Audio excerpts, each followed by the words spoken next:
left for me. I don't want to be missed or know what I'm missing. And back home, all my friends, they're all having babies.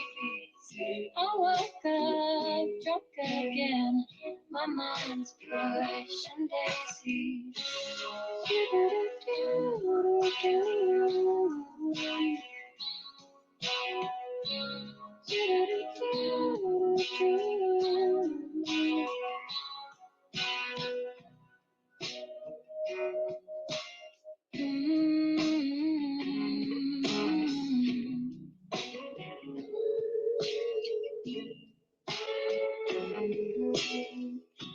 Another day, another blank face on the end. Somebody's asking us for help. I put my headphones in. My mom told me pretty girls are tall and thin. Cut my hair off 3 drinks deep so I won't look like them. 'Cause I don't know if there is anything left for me. I don't want to be missed or know what I'm missing. And back home, all my friends, they're all having babies. I woke up drunk again, my mind's pushing daisies. Your family's beautiful. You see that glass half full. Must think I'm searching for running away last fall. But I hate your picket fence, what you call common sense. I never meant I'm better present tense. And I don't know if there is anything left for me. I don't want to be missed or know what I'm missing. And at home, all my friends are all out. I woke up drunk again. My mind's pushing daisies.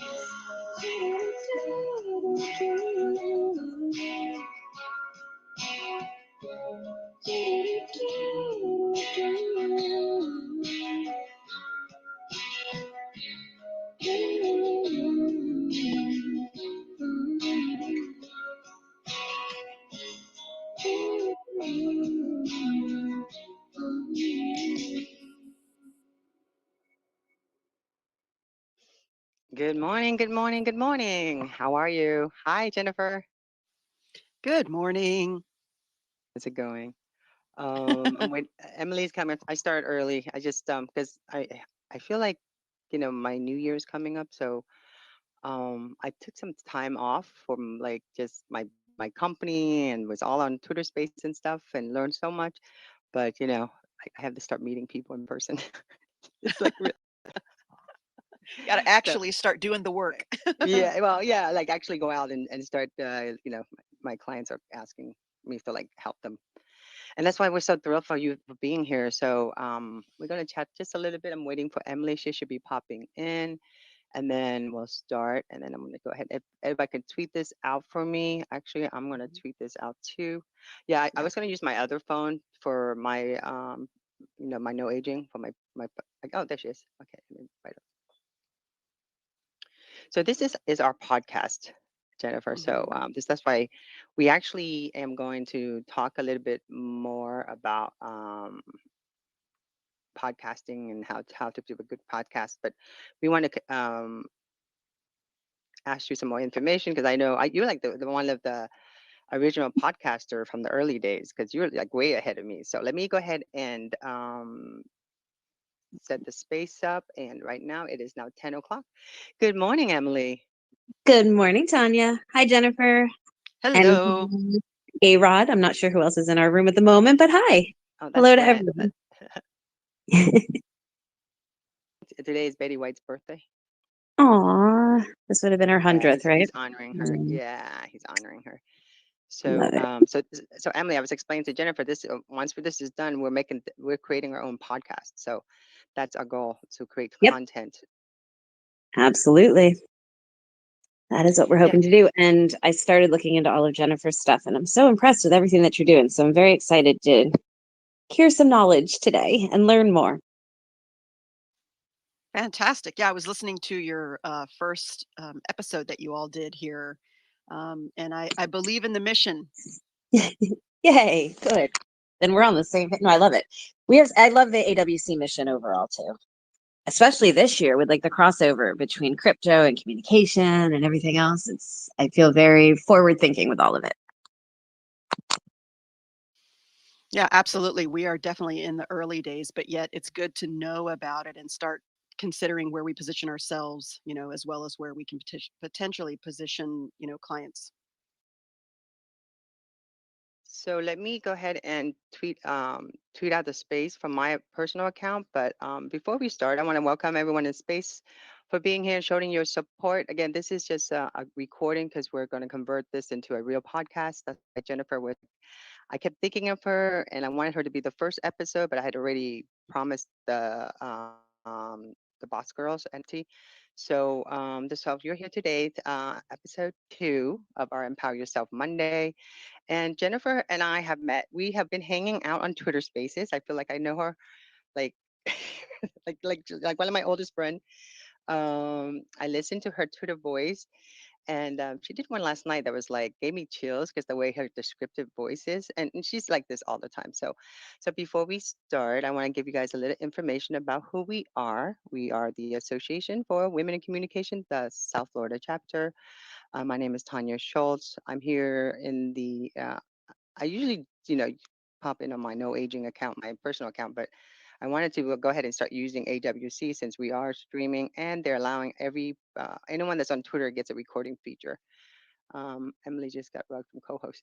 Okay, so with that in mind, so every Monday we're going to meet and we're going to feature a woman who's empowered, and she's going to share her story and how far she's come, and what her ups and downs are, but she is here today, and that's what we want to do, empower yourself. And these are the stories that our goal is to empower other women who are afraid to grab that mic to say anything. And so at the end of the day, we want everyone to have a seat at the table, and also the ability to grab the mic. And with that in mind, I want to go ahead and welcome our guests, and also Emily Taffer is my communication director, and we want to say hi to her also.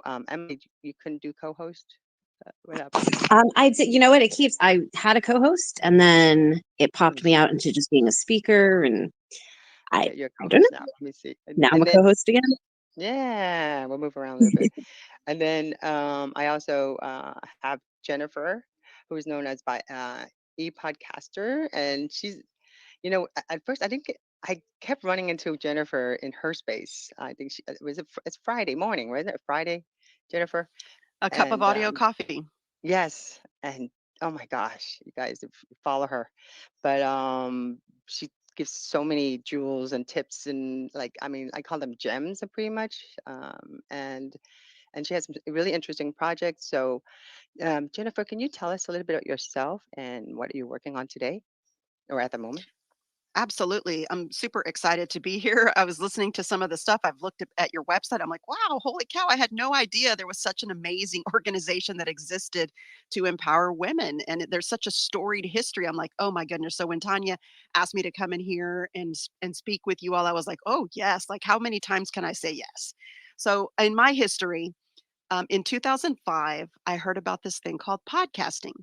And I was like, what is that? So I'm always someone who likes to research and learn things. So I went and looked it up and I was like, okay, I think I understand this. You mean I can record something, put it up on the web, and no one can stop me? And I was like, sign me up. I'm ready to roll. Let's do this thing. And back then, if you think about it, we couldn't really people couldn't hear us unless we were on the radio. So if we had a message that we wanted to share, we needed to be on the radio. And if people wanted to see us, we needed to be on television. And if people wanted to read us, we needed to be in the newspaper. Nowadays, we know that as podcasting, blogging, and streaming or recorded video on YouTube, right? That's very commonplace. But in 2005, not so much. it was this new way of thinking that we could be in a level playing field with the big guys, right? With big companies with deep pockets, we could be on those same types of platforms. And it was such, in my mind, revolutionary. And so I kind of delved into podcasting and really found the power of podcasting with a global reach because my sister and I did a podcast called The Morning Brewcast. And we're just two gals from Texas drinking coffee, talking about coffee, throwing the podcast up on the web. And we would get emails from people from Brazil and from Malaysia. And they'd be like, "You really understand coffee." And we were like, "Oh, okay." We just love drinking coffee and talking a lot. But okay, yes, we understand coffee. But all of a sudden you realize that we're humans on planet Earth, right? We're all just spinning around the sun, doing our thing. And when we can have these meaningful connections because we can connect with one another through the tools, now that's power. And we fast forward to where we are today, like all these years later, podcasting is now commonplace. At the time, it wasn't, but now it is. And I look at some of the stuff that I'm doing now, which is in relation to creating content on the blockchain. I see that same exact thing that happened. And so for me, it's kind of like what's old is new again. It's just a different medium and a different terminology and a different way of doing things. But that same energy, that same momentum, I definitely see that coming forward soon for those of us who are communicators who create content, who have a mission and a message to share. And the blockchain is another destination for us to do that. I do agree with you on that. I think you and I geeked out together in the space, I think in your space, about how incredible the blockchain is and streaming on the blockchain and, creating content utilizing the blockchain. Can you tell us a little bit about that in your early days? I mean, like, when did you start utilizing the blockchain? And also tell me, like, what kind of was it as easy to set up, or is it harder, or it's just a different platform, it's just different direction? I was at an entrepreneurs conference in August of 2017, and there was a speaker up on stage, Michael Taggart.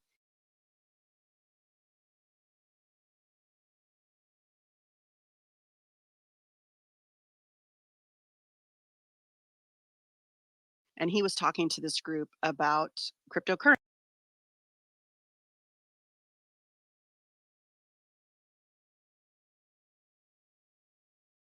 And he says it's free to join. He goes, you write content, people vote on it, you can earn value. Some people earn pennies, some people earn hundreds of dollars. And I thought, oh, that's interesting. So I went to go take a look at it. I signed up. I wrote 4 blog posts and I was like, well, that was interesting, but meh. And and I walked away. And of course, that's actually was the very beginning stages of what we're looking at now. What is becoming more and more popular and more accessible of creating content on the blockchain. Fast forward to March of 2021, and I had a very dear friend who's a longtime podcaster. We've done a lot of projects together, Shane Mata, and he said, he goes, I've been doing this thing for 2.5 years, and I really would like to show it to you. And I was like, okay, what is it? And he told me pretty much what Michael Taggart had told me back in 2017, but this time it was a different blockchain. In that time, in that span of time, so much had changed. Um, at the time when I did it in 2017, it was just blogging. Like you can blog. And it was like, okay, cool. I understand blogging. But when we fast forwarded to March of 2021, there were different blockchains and different blockchains had different types of dApps or decentralized apps, which are pretty much like, platforms like Twitter, Facebook, YouTube, Instagram, those kinds of things. But they're all within a single blockchain. And they're their own versions, right? They're not exactly Twitter, but what is Twitter? Twitter is a microblog where there are microblogs on blockchains. And I looked at what Shane was doing and I was like, "Oh, I kinda did this a few years back." He's like, "Well, if you looked at it then," he goes, "it's totally changed." And he sat down with my family and showed us all of the things that he was doing and all of the ways that you could create content, all the ways that you could engage. He showed my youngest son that there was a play to earn aspect to the blockchain where you could play games on blockchain, you could earn rewards that had real value. You could earn NFTs that were part of the game. You could earn in-game assets. And that was like, okay. And then he showed us that there was podcasting that you could do on the blockchain too, that tied into rewards. And I was like, okay, now I understand this. So when I look at the blockchain of today, as far as a content creator, not cryptocurrency per se, not anything like that, just me as a content creator, Jennifer, who creates content on Twitter, who creates content on Facebook, who has YouTube videos, who's a podcaster. If I look at just me as someone who creates content and I take that same behavior and I shift the destination from Twitter, Facebook, LinkedIn, Instagram, YouTube to the same types of dApps or app, these are like platforms that are on various blockchains, that same exact behavior, all of a sudden that behavior has a reward potential. And I like to think of it as a value for value.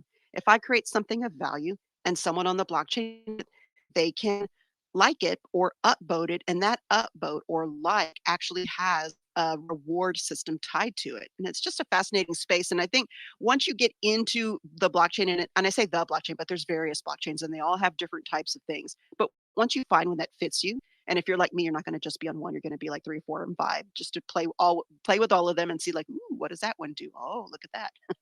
And so in my research mode, I'm finding the different blockchains have different things that I like about them, things maybe that I'm not such a fan of, and things where I'm like, I'm going to do this in these spaces and I'm going to see what happens. I'm going to throw the spaghetti against the wall and see what happens because we are still very much in the early days of being a content creator on the blockchain, very much like how in 2005, I was in the very early days of podcasting. It didn't really gain traction until many years later, but because I had been in it in the early days, I was uniquely positioned to really benefit and gain from it. How exciting is this? This is incredible. Oh my gosh, I didn't realize like how much you've been doing it. I know I see you in Twitter Spaces, but I never realized that you were so much into the blockchain. So it's and I know not all blockchain are created equal, right? Or not utilized the same. Do you have any thought names or any blockchain that you think that we should know, or would you like to? You can DM it to me, and I can add it to our post, to Yeah, our I mean, blog post. there's so many out there, and so because there is a financial aspect to it, I'm going to tell you right up front, I'm not a financial advisor, nor to my knowledge have I played one on TV. But what I encourage everyone to do is do some research and do your own due diligence. And just because I like particular blockchains doesn't mean that's the blockchain for you. They all have their own nuances, their own community, their own way of doing things. Um, you said it right, Tanya. Not all blockchains are created equal. But what does equal mean? Equal for me may mean something different to someone else. And I think you have to find the ones that work for you. There are some blockchains that are very heavy into the gaming, the play to earn. And so if you're really into gaming, that may be a blockchain for you. But most blockchains have a gaming aspect. I mean, the play to earn is very popular. It's a really, um, as a matter of fact, sometimes the gaming aspect is what people onto the blockchain. And then once they're there gaming, they look around and go, oh, there's also blogging, there's also microblogging, there's also things, photo sites, there's also video here, there's also podcasting, there's also, dot, dot, dot, insert whatever in here. Pretty much everything you can find in Web 2 is on the blockchain in some form or fashion, but not all blockchains are that robust. I belong to a blockchain that is blogging only.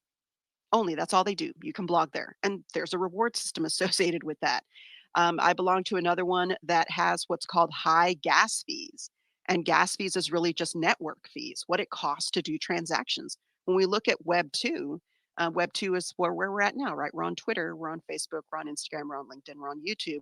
That's Web 2. Now we are on there for quote free, but the fact is that somebody is paying to keep the lights on. Somebody is paying the server costs. Somebody is paying employees to make sure and developers to make sure all of that happens.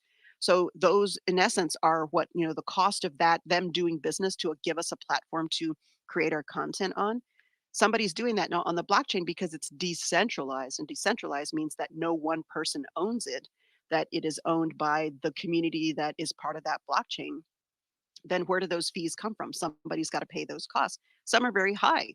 If you've heard of high gas fees, typically you hear of high gas fees in relation to the Ethereum blockchain because it costs a lot of money to do things on that blockchain because of just how beefy that blockchain is and just how robust it is. There are other blockchains who have minimal gas fees and some who have almost no gas fees because of the way that they've set themselves up. Each blockchain is created by developers and those developers set a lot of parameters. Doesn't mean that it's, once it's done, it sticks that way. It's an evolving and growing ecosystem. And we as people who are part of that blockchain have a say in how that goes forward. And it's very, very fascinating. I've been really deep into learning about this new, about what blockchain is today as a content creator since March of 2021. So not quite a year. And in that time, the more that I learn, the more I realize like this is where everyone is going to be. It doesn't mean that we leave Web 2 at all. We've spent time developing our our community. We've spent time developing our brand and our reputation. Why would I leave that? I just because I'm on the blockchain doesn't mean that I'm not on Twitter. I am. I'm here. I love Twitter. Twitter's my number one favorite social network. Period. Amen. So I'm not leaving that. I'm just adding the blockchain as another destination that has a value process involved. And then I'm also doing it personally to see what let me push the button, pull the lever, but I'm also looking at this with an eye towards the future. How are my clients going to be engaging on this? What are potential ways that they can use this? We're still very early. I certainly would not recommend for my, corporate or nonprofit clients to go here yet. If we have folks that are really forward thinking, I would say maybe some of those clients maybe ask the key stakeholder or two to kind of look at this, investigate it as them as a human being, because then when you have the conversations, it's a lot easier to make those decisions when the timing is right.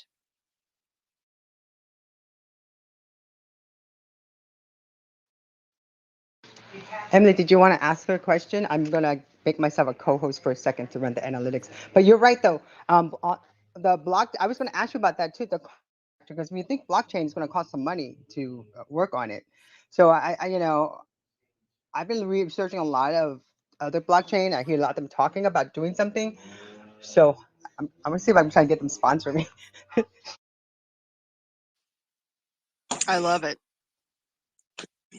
Yeah, that's actually one of the questions that I had is, on social media overall, which is where um, a lot of us have been, content creating and so forth.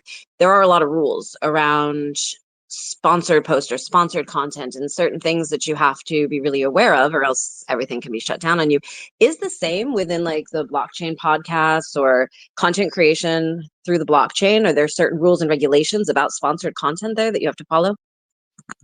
Well, the rules come from the FTC, right? So that's going to be no matter where you are, right? No matter where we do these things, because those rules come from the FTC, I would say that behavior probably would be the same. But Okay. I'll also say that the blockchain is still very much in its infancy, and so there isn't anybody there like somebody at Facebook or Instagram to kind of slam you down if that's the case, or shut your account down, because again, you have ownership over what you create. So let me back up a little bit. And here's a meme that I saw that I think really helps illustrate the difference between Web 1, Web 2, and Web 3. So if we think about Web 1, I think about those in the 90s when we were all on the web and AOL. If you're in the US, AOL was kind of the way that most of us learned about the web. But if we look at Web 1.0 in the 90s, we think about companies like AOL and others creating content and companies making money because we were the users, we were the folks reading what they were saying, but they're making money from us, right? Because we are, if you're something is free, we know that we are the product. So then we go to Web 2, the space that we're in now.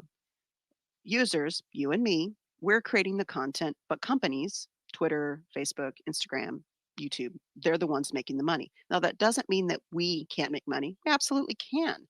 If you're on YouTube and you have 1,000 subscribers and within the last 12 months you've had 4,000 hours of view time, you can be invited to be part of their partner program. And then, yeah, the opportunity to make money exists, which is great.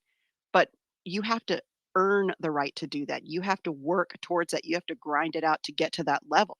And you're like, well, but Jennifer, I have a product or a service. And that product or service is how I make money. I'm like, yeah, you can definitely make money through your own product and service because you've developed your reputation as a brand, as a person, as someone who's, has integrity and knows what they're talking about.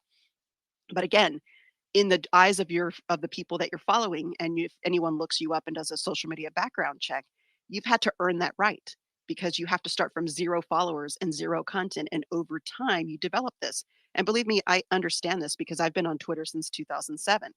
The reputation that I have here on Twitter, the folks that I'm connected with, the content that I've created is out there for the world to see, much like us all. But it took all this time for that to develop. Does it mean that everyone takes that long? No, it doesn't. But I wanted to recognize that we can make money in Web 2. Now, Twitter has a Spark program. Facebook and Clubhouse and others have creator programs. So can you earn money through the platform? You can. You have to apply and be accepted. So now let's look at Web 3. Web 3, which is content creation on the blockchain, is specifically what I'm talking about because Web 3 can mean many things. But the focus of my conversation and my topic and my focus of what I'm doing now is all about the content creation aspect of the blockchain. So if we look at that, Web 3 is users you and me make the content. Users, you and me make the money. And to me, when I saw that meme, it was like, again, a revolutionary moment because I was like, oh, I get it because there's no third party, no entity that is the person who's going to tell me what I can and can't do, because no one can take your content away. There is no one saying, "Oh, you said something against terms of service, so here we're gonna remove that post, or we're gonna put you in Facebook jail, or we're gonna demonetize you if you were part of the monetization program, or we're gonna deplatform you because of what you said." And I know a lot of times we think, "Oh, well, that's very extreme," but I know people who are like average Joes and Janes, much like myself, who all of a sudden woke up and their 3,000 group people, over 3,000 people in their podcast group was gone. And they were like, I have no idea what I did. Apparently, I went against terms of service. I've had this, podcast group for a fair amount of time, and now it's gone. So that aspect of the fact that who owns the content that we create is the thing that a lot of folks see attractive about the blockchain. Now, that doesn't mean that you can go all willy-nilly on the blockchain. Well, actually, it does mean that you do that, but each blockchain has a community that surrounds it. And just as much as I told you that people can like or upvote your content, people cannot like or downvote your content. And on the blockchain, downvotes actually have a financial impact. So it encourages us to create good content, to be good blockchain citizens, and to support one another in a positive way. Does that answer your question? That does, yeah. I think, I mean, definitely there's always going to be the FTC and those parameters that you have to follow. But I think the thing that hits for me the most is what we teach our clients as well, which is always own your content. So this is an incredible way to really be able to truly own the content outside of some of the traditional platforms that people usually think of. Absolutely. You're absolutely right. And I think that's the other revolutionary aspect of it is the ownership piece. Because once it's on the blockchain, it's forever because it's peer-to-peer network, right? It's all around the globe. There's not a central server. Facebook doesn't like what you say and they want to put you in Facebook jail. They flip a switch and they control the entire network, and globally nobody can see you. Whereas because it's peer-to-peer network, no one controls the whole blockchain because it's on many, many, many different computers all around the world. And if somebody said, "Oh, well, I'm going to shut you down here," doesn't mean you're shut down all around the world. You're still discoverable.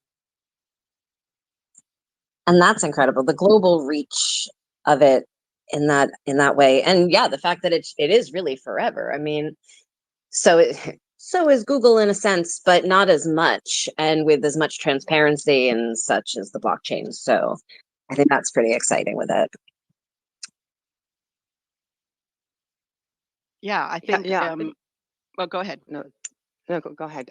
No, I was just saying that I've been following this like I'm ready to go to jump on the blockchain, and I understand the cost factor. I guess for myself, for Tanya Schultz and my other company, Social Chats.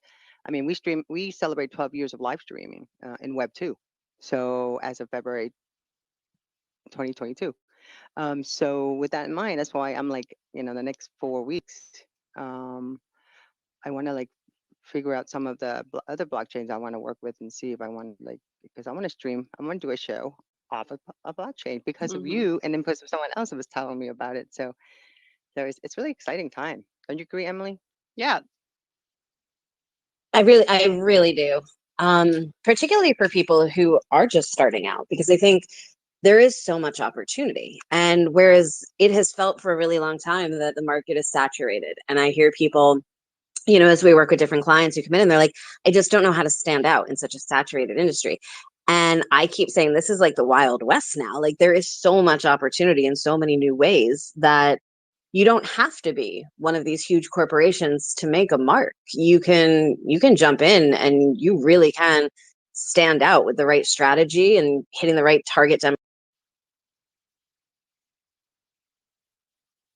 I will say it's not all. Let me. I'm as thrilled about this kind of space as you all are, but I will say that it's not all wine and roses. You mentioned the Wild West. I use that same thing. I tell people it's like the Wild West, which is what I used to say about the early days of social media and podcasting, right?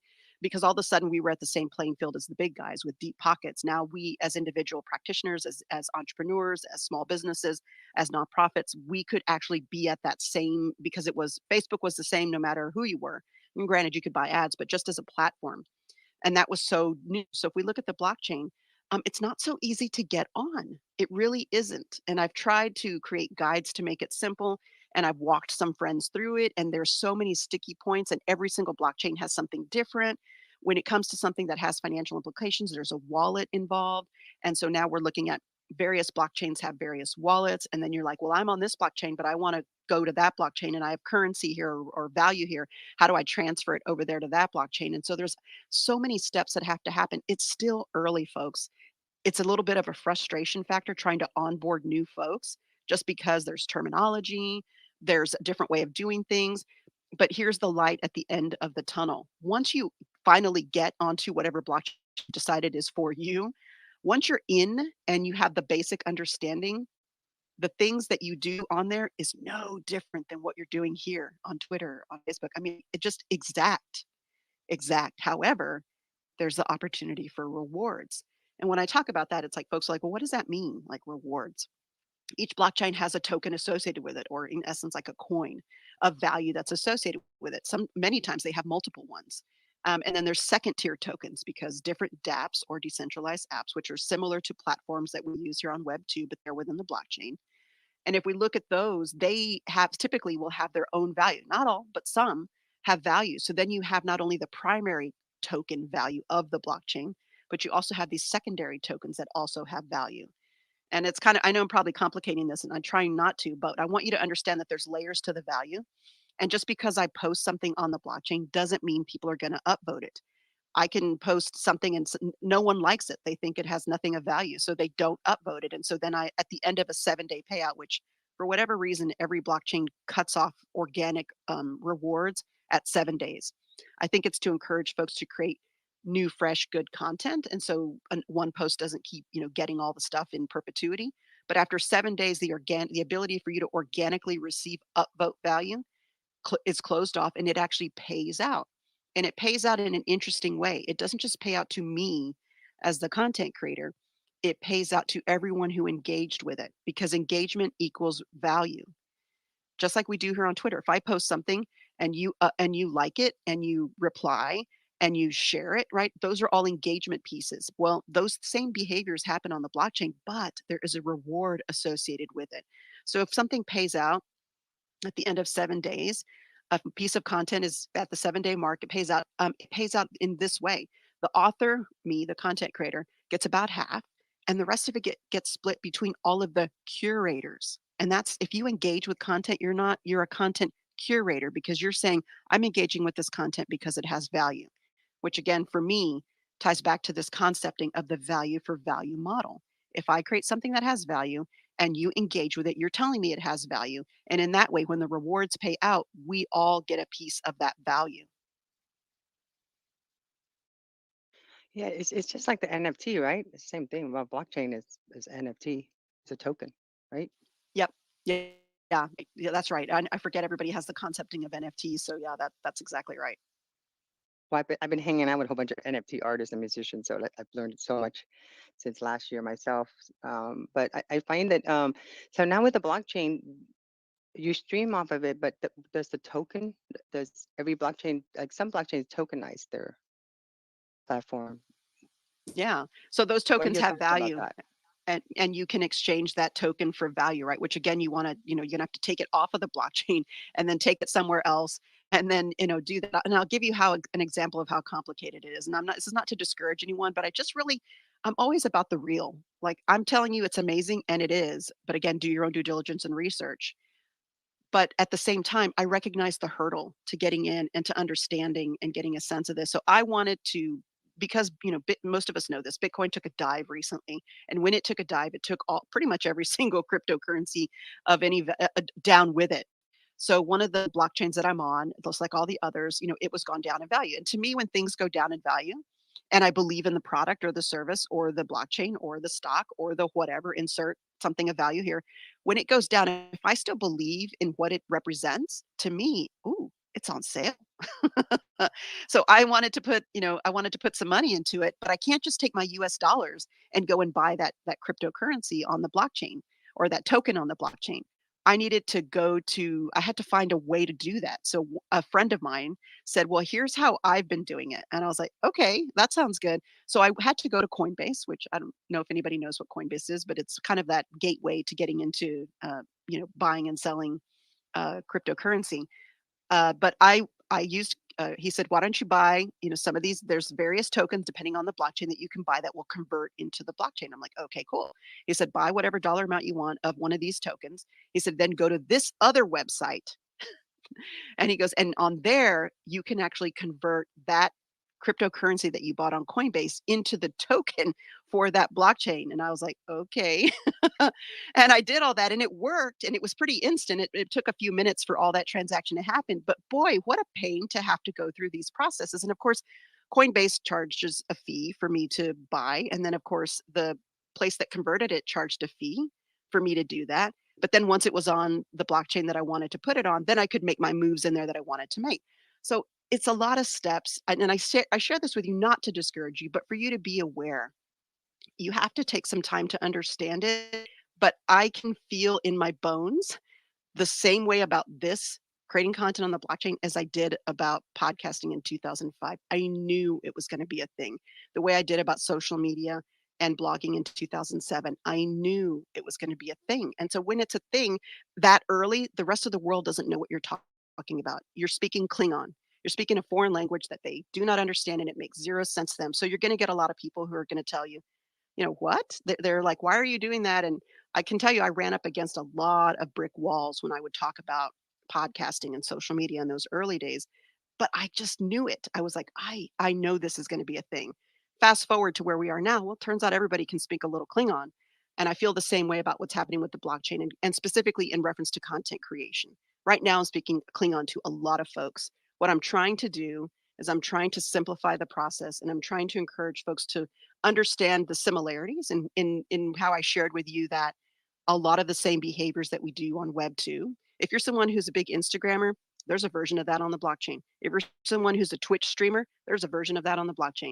If you're someone who does YouTube videos, there's a version of that on the blockchain. If you do Twitter, every single thing that you can think of out in the normal world it exists on the blockchain in some form or fashion. And there is a community built around it. And that's the other thing I would say when you're looking at the various blockchains, make sure it has a very robust community because Shania mentioned earlier when I think she was getting pulled off or somebody said they got rugged. And if you're unaware of what that Yes, means, Emily. Emily, right? So rug pull, that's an old term, right? A rug pull. It means somebody pulled the rug out from under you, meaning they ripped you off or they fooled you or they did something that all of a sudden you're at a disadvantage and they're at an advantage and off they go into the sunset with whatever it is that they took from you. So now in the cryptocurrency and blockchain world, you're hearing this thing rugged, which is the shortened version of rug pull. And rugged means that's, again, same thing. But you hear that a lot in reference to, NFTs, to blockchain, to cryptocurrency, where somebody made a Squid Game currency. And, because Squid Game, that show on Netflix, became very popular. And so somebody made a Squid Game token and then of course it spiked and all of a sudden the person who created it was gone. And so people were like, oh, everybody who invested late and didn't understand what this was got rugged. And so you'll hear that term. It doesn't mean that it happens all the time, but it's the Wild West. The Wild West is adventure, it's discover, it's stake your claim, it's make your path, right? Chart your course. But the Wild West was also getting robbed. It was also the Oregon Trail. It wasn't all wine and roses. So we have to be really mindful. We can't just go all, straight out and say we're going to believe every single person, we're going to do this, because if you think about email, how many of us have gotten emails from some prince from Nairobi who's going to promise us $1 million if we send him 50,000, right? I mean, we know that that's a scam. They do that on Bitcoin now. Let's say, Right, so do this and we'll give you exactly. 10,000 Bitcoin. Right, so those types of behaviors that have happened in Web 1 and Web 2, that's we're still human beings. Human beings are going to be human beings and they're going to try and do things. So always do your due diligence. I will say that if you can, as you're looking at the various blockchains and trying to find one or two or three that fit you, make sure that they have a robust community, not a bunch of people spouting like you're going to make $1 million, you're going to be rich, you're going to, that's all fine and dandy. But the real work, as we know as communicators, isn't communicating one time and all of a sudden everybody and their brother's covering it. No, we have to communicate the same message over and over and over again over time before the general public knows, oh, and they're hearing it for the first time, even though we've told them, 27 times or 9 times, depending on what stat you're looking at. We know that as communicators, we've got to say that same message over and over. So anything worth building is worth taking the time to build. I would avoid thinking that creating content on the blockchain is going to make you rich instantly. I do know that people who have been on various blockchains in the early days, like they've been in there for the last, 2, 3, 4, 5 years, because all of a sudden cryptocurrency and blockchain in general is very, very popular right now or gaining in momentum. Now, some of those folks are doing rather well, but again, it wasn't like they showed up today. They showed up back when when everyone was speaking Klingon, when they were speaking Klingon to the rest of the world. So all of a sudden now they're kind of in a better spot. So it happens over time, and it happens with work, and it's something as communicators we're not afraid of. It's something to get on. But once you get on, being consistent with being a content creator, much like we do on Facebook, right? Social media is not a set it and forget it. Well, neither is the blockchain, because after 7 days, any value that you've earned pays out. And people can tip you, just like we have tips here on Twitter and anywhere else, if they like a post that's, an older post. But that organic aspect of earning rewards disappears after 7 days. So, like anything else, not a set it and forget it. We've got to continue to create content, to develop our following, to grow. And I feel like if you're someone who's comfortable in the early adopter phase of things in general, then this is a good time for you to start doing your personal research and investigation into the blockchain with an eye towards not only how you can use it as an individual, but potentially how your company can use it, how potentially your clients will use it in the future. In my mind, it's too soon for me to tell my clients, you've got to do this. I am telling my clients what I'm researching, because I typically do, and I tell them it's not time yet, but I'm learning more and more and more every day, because I feel there will be a time for me to say it's time to jump in here and in this way. But I mean, let's go back memory lane a little bit. I remember the early days. You never saw pictures that says "follow us" on Twitter or Facebook. you know, you didn't see that back in 2008. Like every time I saw one, I would take pictures because I was in Facebook in 2000, early 2007. So for me, anytime I saw any social media, I was like, oh, I'm not the weirdo anymore. So here we are, in 2022, and now we're going to Web 3, and so that's the excitement for myself personally. So I just, what were your thoughts when Web 2 was happening, Jennifer? Yeah, I was excited. I was speaking on stages. I was hosting user generated conferences called camps.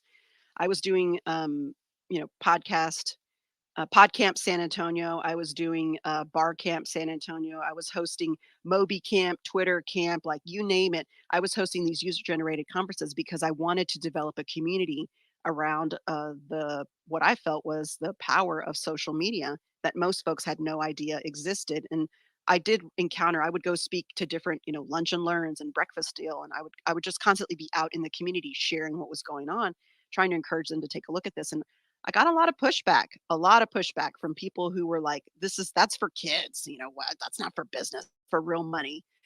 And I would give them examples of some of those early adopter companies that were, dipping their toe into the stream, and then some that were having success, and trying to encourage folks to do that. So I'm very, very familiar with being in this place where I am now in relation to content creation on the blockchain. I feel like that because we have social media as a really great example, that potentially there is going to be an easier buy-in as far as understanding the value.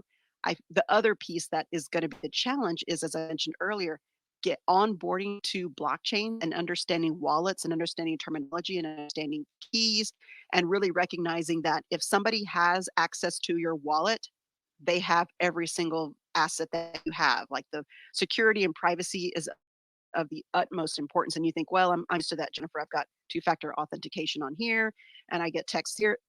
If somebody for whatever reason gets access to your keys, that has access to your wallet, your money, your assets, everything that you have is gone. And so you hear those stories too of someone's wallet getting stolen because they found a way to track it. If you click a wrong link, all of a sudden they have access to everything.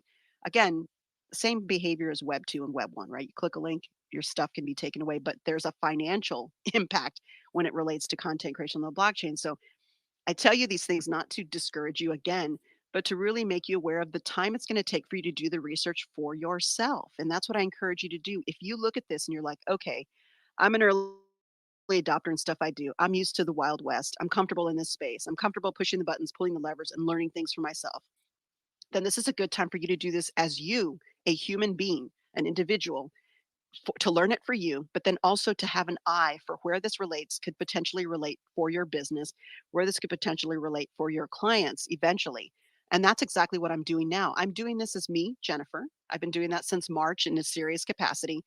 And now I'm talking about it more and more. My 2022 is going to be all about this because I've seen over the time that I've been researching as an individual, as a human being, really the power of this. So I'm like, I've got to start telling people that this exists, and I got to start letting folks know that this is something they should be looking at. This is the initial push of learning about it. Number one, knowing it exists, being aware. Number two, finding something that makes sense for you, and then being comfortable that this is something you want to spend time learning on your own, kind of figuring it out and getting comfortable with it, and then starting to learn more and more as you develop your understanding to seeing where this could potentially fit for your business and where this will eventually fit for client projects that we're working on, because we all know that as communicators we have to be at the front of what's coming in order for us to advise our clients. Well, I actually totally agree with you. But I also like to be prepared. I always tell people to get yourself two wallets, one soft and one hard wallet. A hard wallet is not connected to anything. That's where I usually store all my stuff and just put it in a safe, put it somewhere safe where I put all your important documents.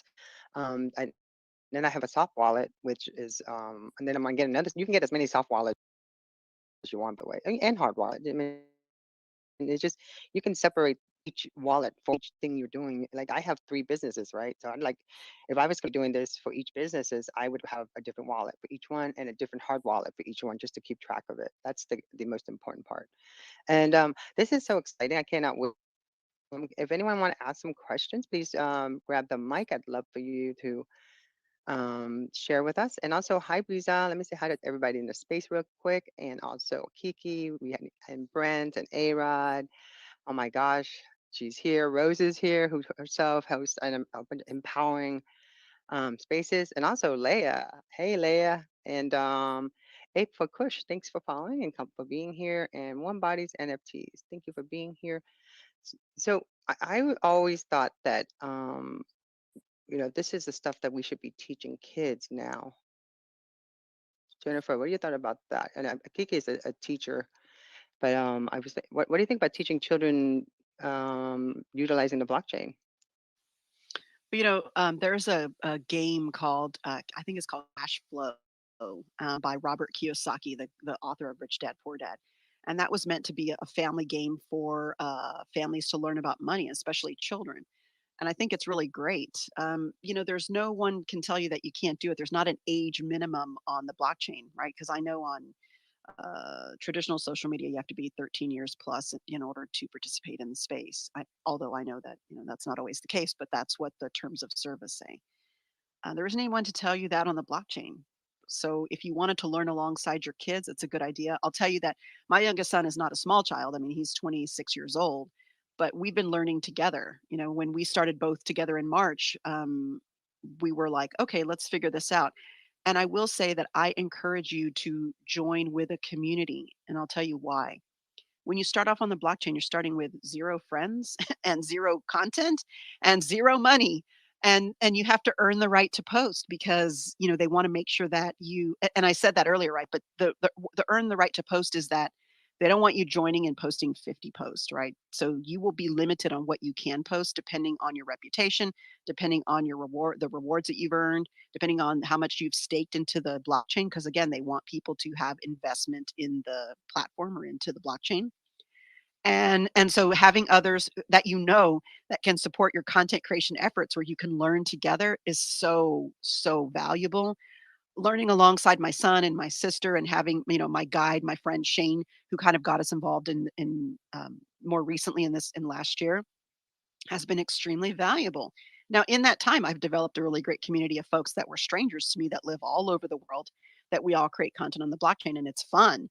But in those early days when no one knew who I was, it was nice that that my son, my sister, and Shane and I could kind of talk to one another and upvote our stuff and learn and just to kind of understand what was going on. Because I would do something, I'd be like, I don't understand what that means. And I'd go to Shane and ask him. So having a guide or having a community to kind of learn alongside with is really, really great. I mean, you all have a great community, an organization here. So if you had a few of your pioneer early adopter folks within that, because not everybody is going to be that, nor if they are, they may not have the time to spend researching and learning alongside. It'd be really great for you all to join together and learn together and figure things out together and grow together. Because then when it's time to onboard, the rest of the AWCSF, then all of a sudden you have multiple guides and multiple sources of folks who have knowledge and experience that can help answer those questions and help onboard others. You can also create a community on the blockchain. It's kind of like a group, right? Right, like a group on Facebook, but it's called a community. And you can then have conversations in there with one another. It doesn't mean that no one else can see. They can. There's no such thing as private.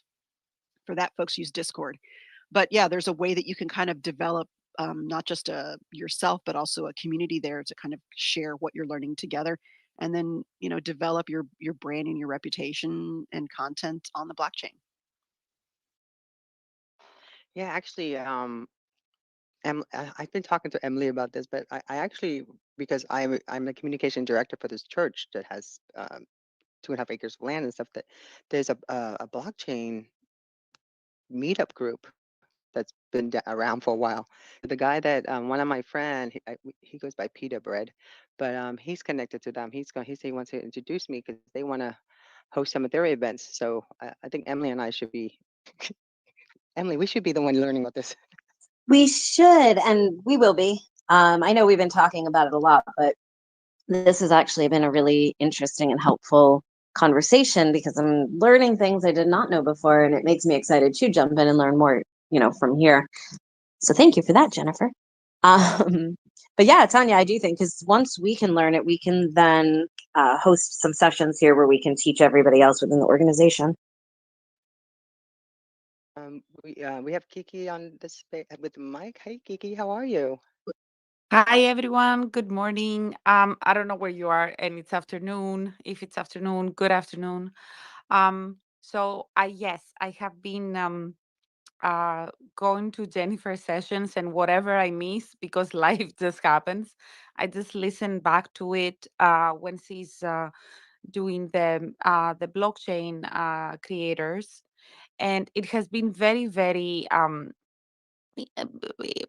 the information and it's just pure gems, and it's step by step, which is exactly what you need. Because i'm I'm not going to say I'm an early adopter, because I would say that Jennifer is that.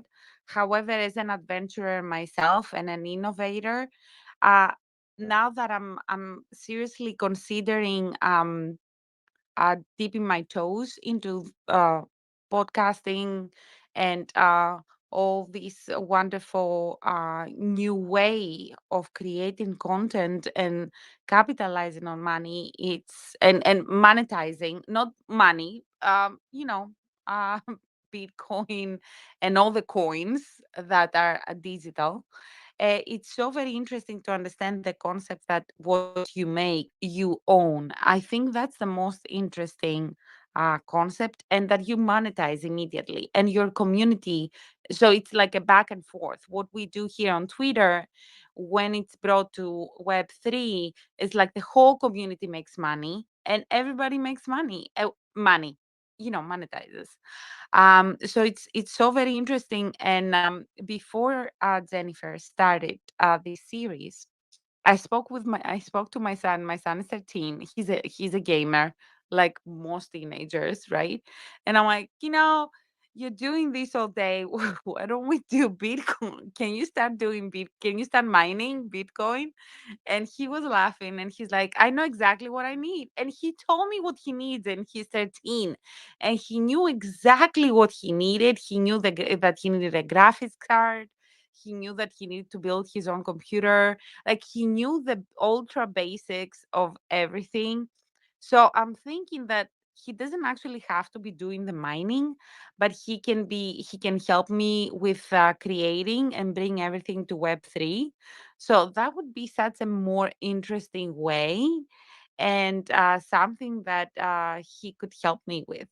So now that Jennifer said that, that is very, very interesting. And getting someone that does have a brilliant mind that can understand and learn with you and actually before me, I'm pretty sure he's going to learn, because the new generation of students, of young adults, is brilliant, and they are so familiar with the trade economy that is happening digitally, because this is what gaming is all about. So I think that it's going to be seamless, and this is something that I would be very interesting to teach as a teacher, because there is a community for NFTs, and there is a great uh, teacher here in Twitter. His name is Tech Rabbi. I don't know if you guys know him, and he's all about NFTs, and he has a community of educators, and they're educating other educators so they can teach students about all about NFTs and mining and creating, which is amazing. So that's what I wanted to say. Thank you for the floor. Oh, thank you. And then we have one more person that wanted to ask. Bakhtir. I hope I pronounced your name right. Welcome to the Women Communications Florida space. Yeah. Hi. Good morning. Good afternoon. I'm in California, so it's early morning here, sort of. So I've been attending Jennifer's session whenever I get time. I mean, she's so inspirational. So of course, most of us are learning something new every day. Uh, so Web3, NFT, crypto, digitalization, these are so much happening. And being in Southern California, I'm also actually be part of some of the folks here that are into the NFTs and of course crypto as well as the Web3 enablement. So it's always something good to learn as a new. So we all learn each other. We are students. Everything is a new day. So nothing actually late here. I mean, for those who are new to the Web3, it's just getting started. It's just getting warm up. So it's going to be a quite thrilling ride, in my opinion. Be ready, be aware of that. What is this? The world is changing. It's so dynamic. It's so fast. It's so quick, and the things are shaping towards the digitalization, and especially around the Web3 and crypto and NFTs. It's going to be a whole new game, in my opinion, and not only just me. It's pretty much most of the analysts and the predictables who are actually into the Web 1, Web 2, and Web 3. They realize that this is the time to get into something which is new and shaping the decentralization of the control as well. So I think, Jennifer, you're doing good work. So whenever I get time, I do attend your session. So I think I'm learning something new every day. So please keep inspiring, keep moving, and keep coaching and learning as well. Thank you so much. Thank you. Yeah, so what they're We are. what they're referring to is in reference to this 31-day challenge that I launched in January. So I told you I'm in the stage of doing what I did back when social media and podcasting first came along, where I'm speaking. Back then, I was speaking to lunch and learn groups and breakfast groups and getting up on stage and creating events to build awareness and to build a community, and that was a success. So now, fast forward here, I'm in essence doing that as well. In the summer of 2021, I launched a show with my friend Shane Mata, called the Crypto Content Creators. It's a 5-part series. Season 1 is done. Season 2 kicks off later this month, and it's where we kind of just talk about this idea. And for me, the way that I learn is by doing, but the way that I also learn is by sharing and teaching. So that was what we did there. And then in November, I created this thing called National Podcast Post Month in 2007, and it was very much like NaNoWriMo, National Novel Writers Month. They write 50,000 words in a month, but for podcasting. So I created National Podcast Post Month, or NaPodPoMo, in 2007, and that happens in November, just like NaNoWriMo does. But this year 14, or this past year 14, I took NaPodPoMo and put it on the blockchain. And that as an experiment, because I'm like, is anybody going to care? And I have been doing, and the goal of NaPodPoMo is 30 podcast episodes in 30 days. So it's a real challenge. And we've been doing this. It's an international challenge. And we've been doing this for, all these years. But this year I put it on the blockchain. This year, for the first time ever, I actually earned value off of NaPodPoMo for myself. And I was like, oh, well, this is interesting. So again, same behavior. I've been doing NaPodPoMo for the 13 years previous. It's a passion project. It's a way for new podcasters to fail fast, get good. It's a way for experienced or veteran podcasters like myself to experiment in a safe community space. And it's a lot of fun. And the community that gathers around it is like amazing. So I thought, let's try this on the blockchain. I created a community for NaPodPoMo on one of the blockchains, and posted my podcast to the blockchain, and people upvoted my content. And when they upvoted my content, I earn rewards, not just me, but them, because they were curating the content. And it's very interesting to see the content earn rewards. At the end of the month, I had X amount of tokens that I had earned, X amount of value. And I was like, wow, this is fascinating. So that was my second experiment of learning more about the blockchain. So now in January, my challenge is teaching folks on Web 2 about blockchain. So I created a Twitter Spaces show that goes live every day at 4 p.m. Eastern, called Blockchain Creators. I also created a community on Twitter called Blockchain Creators. And I'm really developing in public. I tell everyone who joins me, look, I'm building the plane while I'm flying it. And so I appreciate if you'll join me on this crazy ride. And the value of building in public and building the plane while you're flying it is that you learn so much more about the sticky points. And one of the sticky points I'll share with you that was so valuable for me to learn was that I had been using the fact that when you have access to a particular blockchain, you have the one access, the one account, or the one key, right? Because it's associated with your wallet. I said, you have the one account, the one key to rule them all. And I was comparing this to Lord of the Rings, because in my mind, doesn't everybody know the one ring to rule them all? Turns out I was wrong. Not everybody knows about Lord of the Rings. And so I thought, oh, that's really helpful for me to understand this. So what I did was I did some thinking, and I came back to the group next day and I said, okay, and maybe it was a day or two later. And I said, I've thought of it this way. What if the blockchain is like a mall, and your one account or your one key allows you to go through the door of the mall? But once you're in the mall, you have access to every single store in the mall, except it's not a mall, it's a blockchain, and it's not stores, it's dApps, the decentralized apps. And so if I want to microblog, I go to the decentralized app that microblogs, and I do that there. If I want to create photos, if I want to live stream, if I want to do video, if I want to blog, if I want to whatever, I do that in the one blockchain, but I'm going to different apps, right? It's all the one thing, the one account. The nice thing about that is that right now, if you want to know what Jennifer is doing, you go to her on Twitter, you see what she's tweeting about. But if you want to see what else she's doing, you've got to go to Facebook and see what she's doing. You want to see what else she's doing, you've got to go to LinkedIn. These are all different accounts that we have multiple access keys or multiple accounts to get to. On the blockchain, you can go to Jennifer and you will see every single thing she is doing on the blockchain. Period. Amen. It's the one Jennifer. And if she's doing podcasts, it's on her account. If she's doing microblogging, it's there. If she's doing video, it's all in the one place. I don't have to go to multiple platforms to find out what she's doing. I can go to her one account and I will see what she is doing on all of the platforms. And it's kind of a nice way to have your content all in one place within a single blockchain, versus you may not know that I have a podcast because I'm on, you see me on Twitter.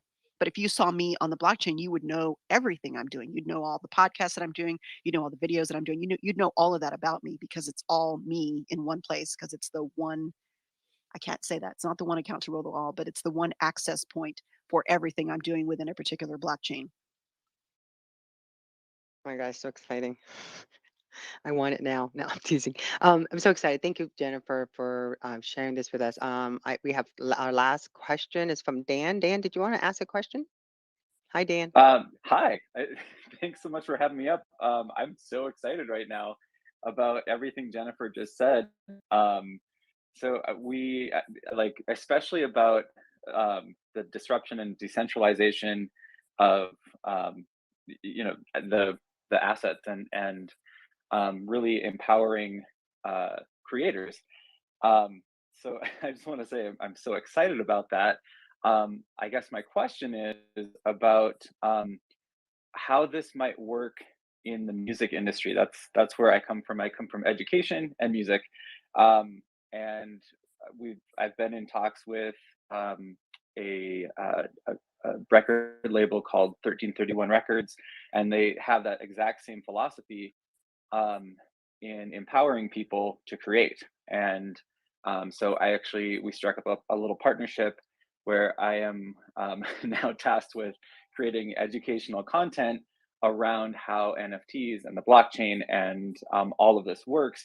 But I'm very much on the learning curve myself. And so I love that expression, building the plane as we fly it, because that's what teaching special education during COVID felt like. uh, but I'm so interested in this community, and I know like Jennifer, we're connected already, and I'm just excited to get to know what you do more. Um, and yeah, so back to my question, like how might that work in the music industry? I imagine it's very similar to podcasting. Ooh, you should talk to Tanya because she's Miss NFT Music. Yeah, I actually was gonna. I screenshot your profile. I was gonna when I get into my other outfit, my other profile. I'm gonna follow you so we can chat. Yeah, I'm one of the co-founder of NFT Music Radio, and A-Rod, she's down in the space too. She's one of the co-founder too. So I just have I'm in trying to get talks with this one specific blockchain. And because me coming from the long live streaming, and the only reason I left the radio station was this data center sponsored me and built my website and did everything for me. In return, I would promote, I literally brought them into social media in a sense. So that was a lot of fun. So I want to see if I can get something like that. That's my goal actually. But Rose, That's awesome. you're yeah. So we're gonna connect. So we'll talk some more, and then I'm gonna introduce you to some people, and you'll love it. There's a lot of educator that's into music that teaches music. So hi Rose, how are you? Hi everyone.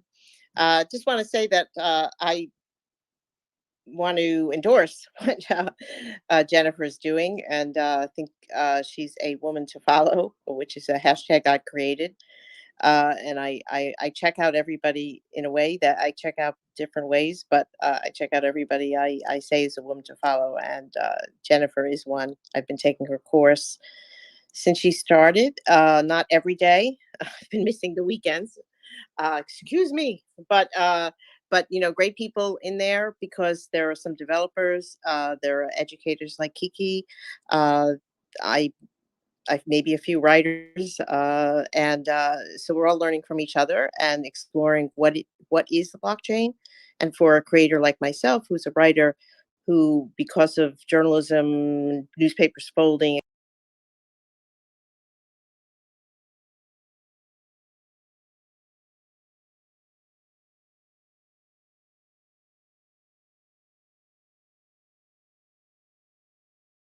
etc., I've brought up that I've lost totally my.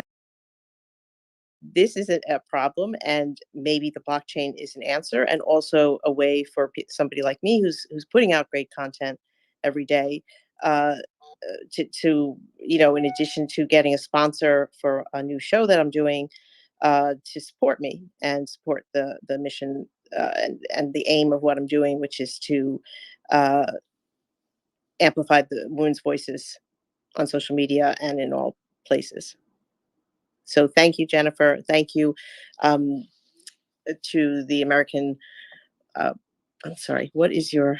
I'm sorry. It's the Association for Women in Communication, the South Florida chapter. No worry, Rose. This is Yes, Tanya no, Schultz, by people the way. have said I should join your association, and I live in Connecticut, so I'll have to investigate. But thank you for putting on this space, and I think it is a great Empower Yourself Monday idea. Well, we'd love to feature you as one of our empowering women. So I'm gonna DM you later so we can get you on Thank the you. schedule. Okay, thank you for. Yeah, we created a schedule.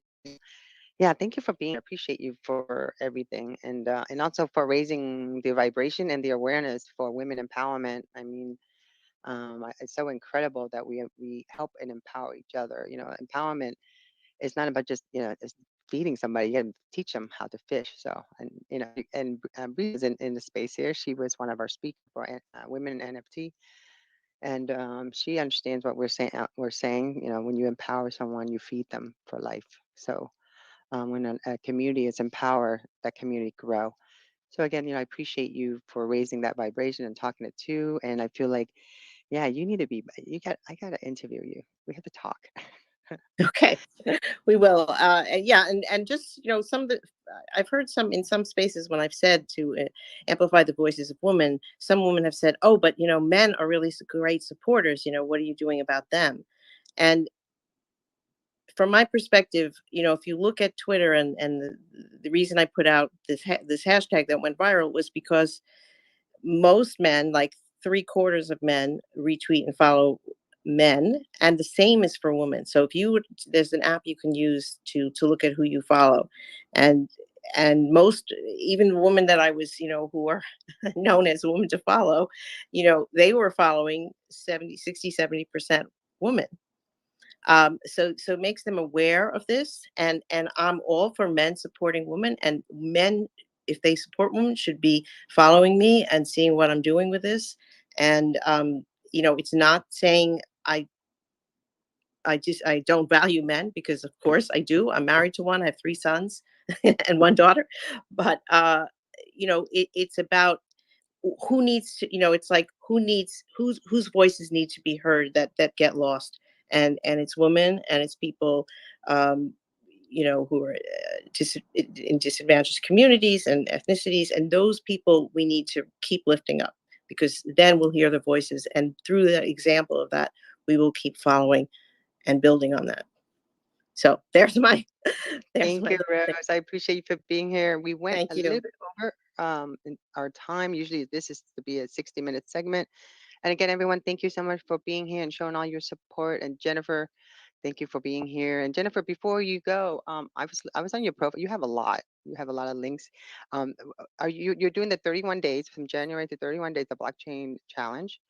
And are you teaching any classes or anything that we need to know about that maybe we can share with our members? I'd say that if folks want to see a little bit of what I'm doing, that if they want to join either the blockchain creators community or join me live or listen to a recorded session of the blockchain creators that's happening every day, I will announce what's coming up inside of the blockchain community. I'll also announce it here, but just it's a little bit more focused there. Sometimes I look at my timeline and I'm like, boy, you're talking about a lot of one thing. And I want to salt and pepper some of my content. So going into the blockchain creators allows me to kind of focus in on that without feeling like I'm bombarding the rest of my timeline who may not be ready for this yet. But thank you for asking. Yeah, I just pinned it to the nest just in case if anyone wants to see her first post. I just went on your link tree from your account, so I just saw a lot. I'm like, you have a lot, so I'm very impressed. And thank you so much again for being here. And Emily, do you have anything going on this week? We have a lot going on this week. We have a yacht that just launched for one of our clients. So we are doing some yacht events this week, and actually speaking this week with a client who is looking to put a space into the metaverse. So I'm excited about that because we are working with a lot of our clients on how they can kind of leap into Web 3.0 and just seeing how we can get everybody onto the blockchain. So it's an exciting week on this end. Thank you for being here and just for all your support, Emily. And yeah, we're gonna chat.